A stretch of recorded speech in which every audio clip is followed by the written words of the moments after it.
Welcome back to my channel. So in the previous videos we had discussed about teaching, their introduction, objectives and characteristics and different types of things related to teaching and teaching as a profession, how teaching implement in the school system or professional work, how does we perform in the classrooms or etc. So in this session or in this video, we are going to discuss about teachers as professionals or teaching and arts as an art and science. So first हम जो concept है उसको करते हैं, that is the teachers as professionals. So according to first of all, अगर इस question को prepare करना चाहते हैं या question आया तो exams में कैसे लिखेंगे ये think कर रहे हैं, तो आपको एक basic बता दूँ, ये सारे short notes हैं.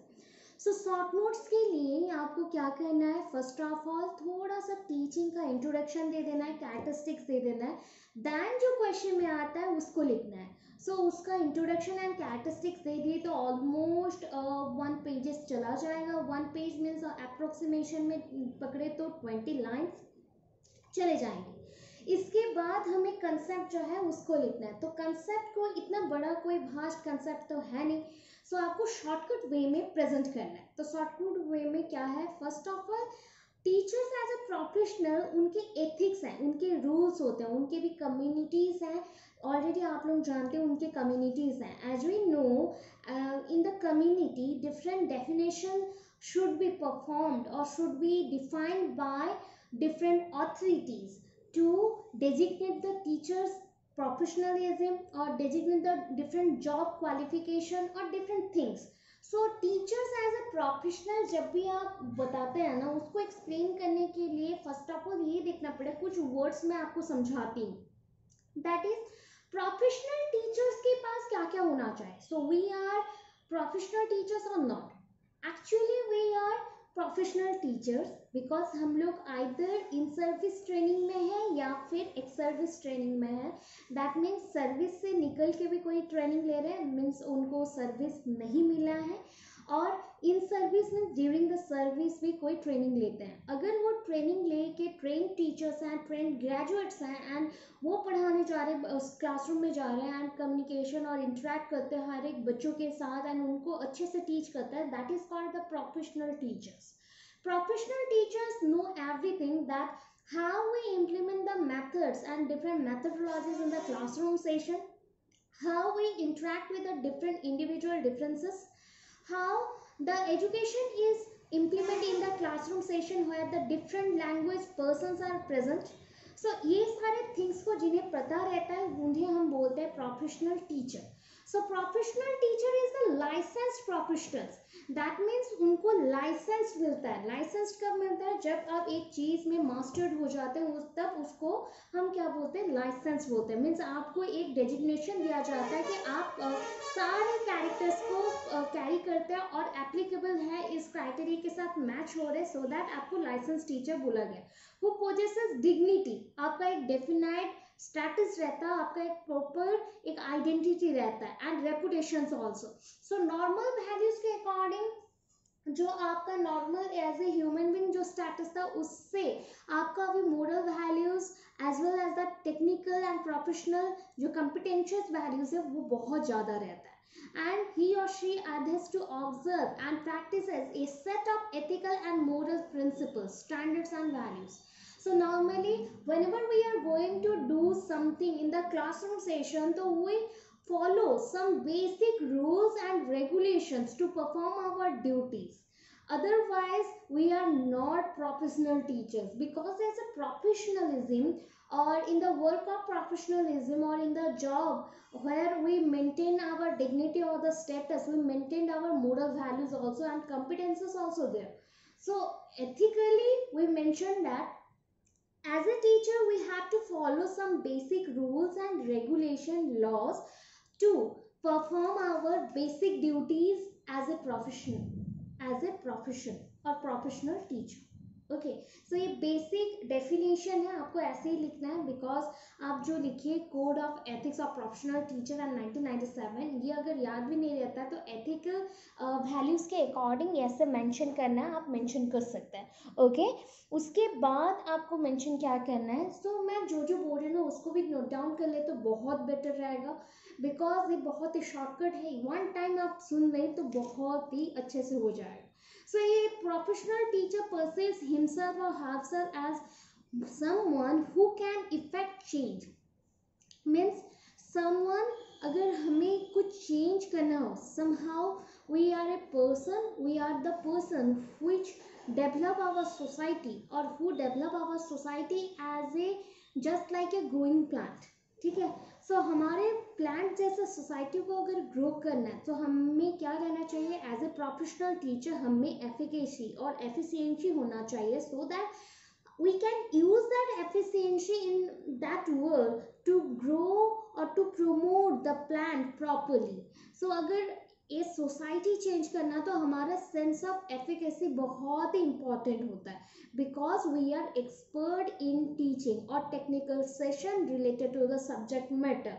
सो we are pedagogically knowledgeous person because we know how to use the methods in different things. अगर ऐसा क्वेश्चन आया, अभी आया ना पेडागोजिकल जो नॉलेज है उस रिलेटेड, सपोज एक्सप्लेन करने को आया, ऐसा कोई सीटीईटी में क्वेश्चन आया था, दैट इज पेडागोजिकल एनालिसिस और पेडागोजिकल जो वर्ड है, what advocates that word, that means ये word pedagogical word what advocates, that means वो क्या समझाता है, क्या डेजिग्नेट करता है और क्या समझाएगा. सो ऐसा थिंग्स अगर आए, दैट इज पेडागोजिकल वर्ड और pedagogical knowledge advocates which thing or what thing should be present in the pedagogical analysis or what is the thing that pedagogical analysis implement in the classroom, ऐसे कुछ आया तो उसके options में अगर रहा कि गाइडेंस और provide guidance to the student, promote the intelligence or creativity idea in the students, how to implement different things in the or curriculum in the classroom, or how implement the methods in basic individual difference. सो हमको क्या लगता है कि सारा answers correct हो सकता है, या फिर सबसे ज़्यादा सबको आंसर लगा होगा कि कैसे बच्चों को गाइडेंस देना है, यही होता है पेडागोजिकल एनालिसिस. एक्चुअली सारे आंसर्स करेक्ट है, बट सबसे अप्रोप्रिएट है पेडागोजिकल एनालिसिस, जहाँ भी आता है वहाँ पे methods, lesson plans, years plan, unit plan and different type of micro skills को यूज़ किया जाता है. So first of all analysis point आता है तो उस अकॉर्डिंग मेथड्स को यूज़ करना जरूरी है, तो मेथड्स को यूज़ किए तो सब कुछ करेक्ट चलेगा. तो methods is the first one. So option का जो ऑप्शन रहेगा ऐसे कुछ आंसर रहेंगे, वो आंसर हो गया करेक्ट. ठीक है, उसके बाद ये क्रिएटिव टीचर का मेन थिंग क्या होता है, क्रिएटिव टीचर जिसके पास नॉलेज हो, मैथड्स हो, डिफरेंट थिंग्स का नॉलेज होना चाहिए प्लस मैथड्स होना चाहिए, इवन वो एनालाइज्ड ऑब्जर्वेशन करने का एबिलिटी होना चाहिए, एप्लीकेबिलिटी होना चाहिए कि कैसे एक मेथड को अप्लाई करना है, कौन से बेसिक पे कौन से सब्जेक्ट मैटर के अकॉर्डिंग अप्लाई करना है, उसको हम बोलते हैं एक्सपीरियंस टीचर और the creative teacher. Creative teacher professionalism में और professional as a professional teacher बहुत ही इंपॉर्टेंट है, बिकॉज क्रिएटिव पर्सन ही बहुत ज़्यादा ही क्रिएटिविटी के साथ अपना प्रोफेशनल जो वर्क है उसको संभालता है एंड उसे ही सर्टिफाइड किया जाता है, सर्टिफिकेटेड करते हैं हम लोग as a essential elements of objectives of the education. Essential elements और ऑब्जेक्टिव्स ऑफ एजुकेशन को वो कैरी करता है एंड डिलीवर करता है बच्चों के सामने क्लासरूम सेशंस में. तो क्या करते हैं हम लोग, इंस्ट्रक्शंस दे सकते हैं प्रोफेशनल टीचर्स के according, regardless of the mode of instruction. कोई भी इंस्ट्रक्शंस का मोड हो चलेगा, ऑनलाइन हो ऑफलाइन हो जो भी हो, बट इंस्ट्रक्शंस प्रॉपर देना, प्रॉपर उसके एलिमेंट्स को समझाना इंपॉर्टेंट होता है. उससे बच्चों को क्या मिलता है, इंफॉर्मेशन मिलता है, नॉलेज मिलता है, स्किल्स मिलता है.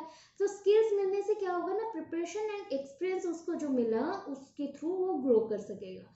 सो ये रेस्पेक्टफुल एनवायरनमेंट में, जो रेस्पेक्टफुल मीन्स अगर हम लोग टीचर्स के प्रोफेशनल में जाते हैं ना, तो उसका जो एडमिनिस्ट्रेटिव सेक्शन है, उसका जो एजुकेशन सिस्टम है, वो सबसे एक्सपीरियंस्ड एंड क्या बोल सकते हैं हम लोग, ब्यूटीफुल नेचर में वो रहता है। दैट मीन्स एजुकेशन को एक ब्यूटीफुल फ्लावर जैसे बोला जा सकता है, एक फ्लावर जैसे ब्लॉसम करता है, दैट इज ग्रो करता है, वैसे ही आपका एजुकेशन भी ग्रो करता है। सो रेस्पेक्टफुल एनवायरनमेंट और द ब्लॉसम एनवायरनमेंट में कैसे एक टीचर अपना प्रोफेशनल वर्क के साथ, क्रिएटिव माइंड के साथ बच्चों को पढ़ाता है, एंड उसके रेस्पॉन्सिव इंस्ट्रक्शंस कितने प्रॉपर होते हैं बच्चों के लिए, वही होता है टीचर एज ए प्रोफेशनल और टीचर एज ए प्रोफेशनल।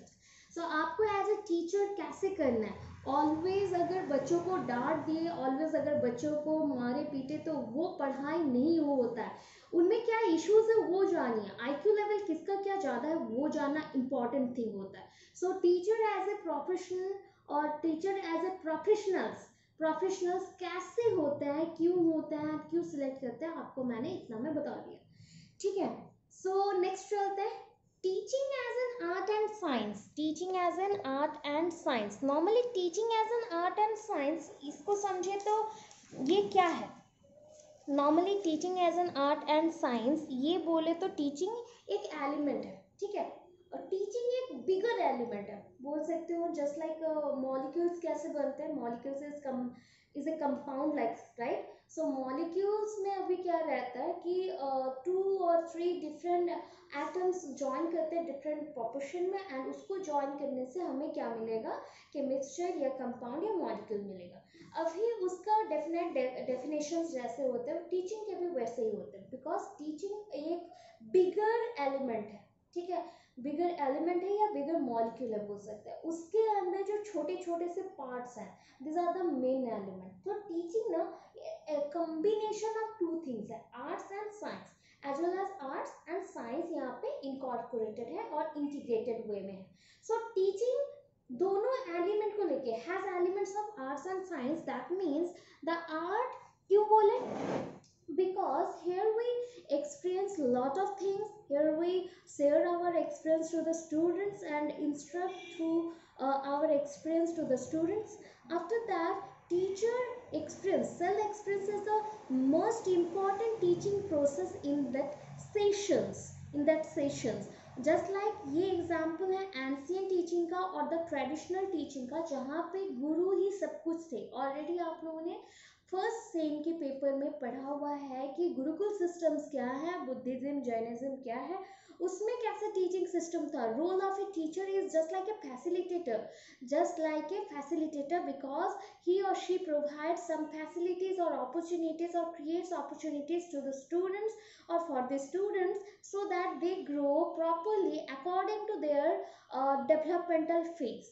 जो भी developmental phase है उसके according grow करे। So arts क्यों है, बिकॉज तब के टाइम पे क्या होता था ना, जो भी टीचर्स को एक्सपीरियंस मिला है, दैट मीन्स बाय जो भी वर्कशिप के थ्रू हो या पढ़ लिख के हो, कुछ भी वैसे उनको नॉलेज मिला, उसी नॉलेज को वो यूज करते हैं प्रॉपरली बच्चों को ग्रो करने के लिए। That is called the self experience and और self expression and proper interpretation. Self expression को प्रॉपर इंटरप्रेट करना भी सबसे इंपॉर्टेंट थिंग है।